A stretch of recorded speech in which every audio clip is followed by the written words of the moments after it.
आज प्रतिमा अनावरण के उपलक्ष्य में सभी महापुरुष एवं शहीदों को नमन करते हुए आज के मुख्य वक्ता सतीश पेंदान जी और सम्मानी विधायक जी, जितने भी आए हुए पंच सरपंच और गांव-गांव से आए हुए कार्यकर्तागण, ठीक है कम समय में कुछ अलग जगाने की कोशिश किया, इसके लिए बार बार धन्यवाद। क्योंकि इसका समय का ही पता नहीं चला, लोग आते थोड़ी जल्दबाजी हो गई, खैर कोई बात नहीं। लेकिन एक जो बार बार अपनी गलती और अपनी समस्याओं पे जो बोल रहे हैं, कारण ये है ये समाज पैदा होता है तब भी नाचता है, शादी होती है तब भी नाचता है, मरता है तब भी नाचता है। इसको नाचने से फुर्सत नहीं। गलती किसकी है? किसकी गलती है? खाए को कि दूसरे को दोष दे रहे हो? गलती किसकी है? मैं देखा आपने ये 35 साल के सार्वजनिक जीवन में खोज करते रहा, आखिर इसका फॉल्ट क्या है? बहुत सारे फॉल्ट।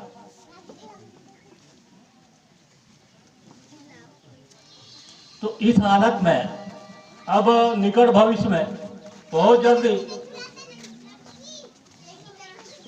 इस देश का संविधान बदलने वाला है।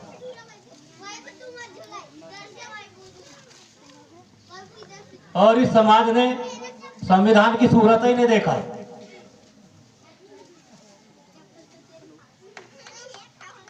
देखा है क्या?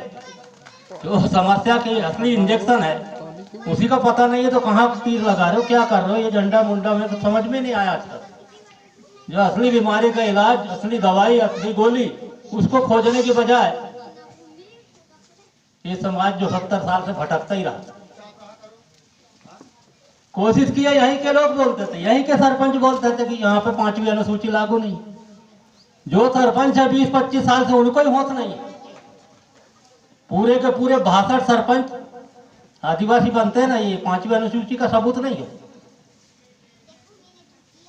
फिर उसकी लड़ाई लड़ो, कलम चलाना सीखो, संविधान पढ़ो।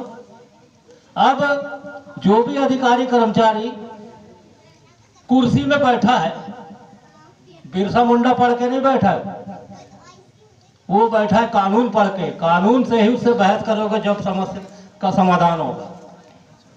कानून पढ़ के बैठा है वो। ठीक है, ये शहीद है, इकट्ठा करने के लिए यहाँ तक ठीक है, उसके इतिहास को उजागर करने के लिए यहाँ तक भी ठीक है। लेकिन अगर आप समस्या का निदान करने जाओगे, आवेदन लिख के जाओगे, तो जब तक आपके जो कानून है, कौन सा कानून? यहाँ वन अधिकार अधिनियम लागू है, खनिज नीति लागू है, 5वीं अनुसूची में सारे के सारे अधिकार आपके। कौन पढ़ाएगा? दूसरा आदमी तो पढ़ाएगा नहीं, अपने को खोजना पड़ेगा। नहीं नहीं खोजोगे तो अंधेरे में हो, अंधेरे में मर जाओगे। क्या है, क्या दिक्कत है?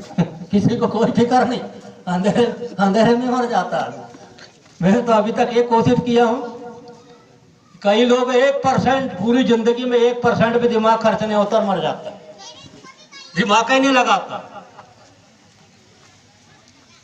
तो ऐसी हालात में अब बात आगे बढ़ाते हैं। जिस भी क्षेत्र में जिंदा रहना है तो 3 चीजें महत्वपूर्ण रहती है उसके लिए। एक, वहां का इतिहास क्या है। कुरई का इतिहास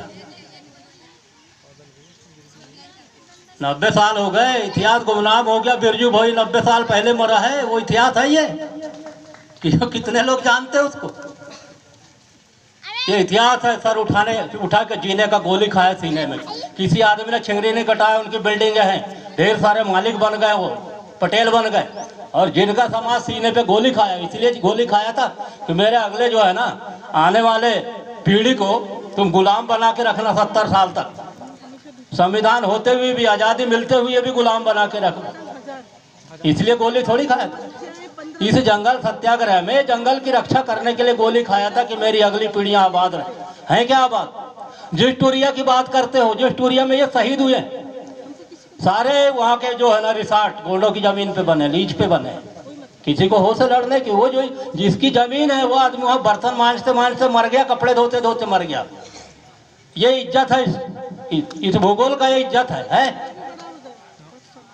यहाँ का भूगोल क्या कहता है? 5वीं अनुसूची। यहाँ का भूगोल क्या कहता है? वन अधिकार अधिनियम। वन क्षेत्रों में जो भी संपत्ति, रेत गिट्टी मुरम खदान, ये सब 5वीं अनुसूची के तहत कंट्रोल होती हैं। आज उस काम को झारखंड के लोगों ने किए कि नहीं किए? आज मोदी को बैन कर दिए। पहले तो मनमानी बेचते थे, वहाँ का लोहा बेचते थे, वहाँ का कोयला बेचते थे, वहाँ का सोना बेचते थे, यहाँ तक कि यूरेनियम तक वहाँ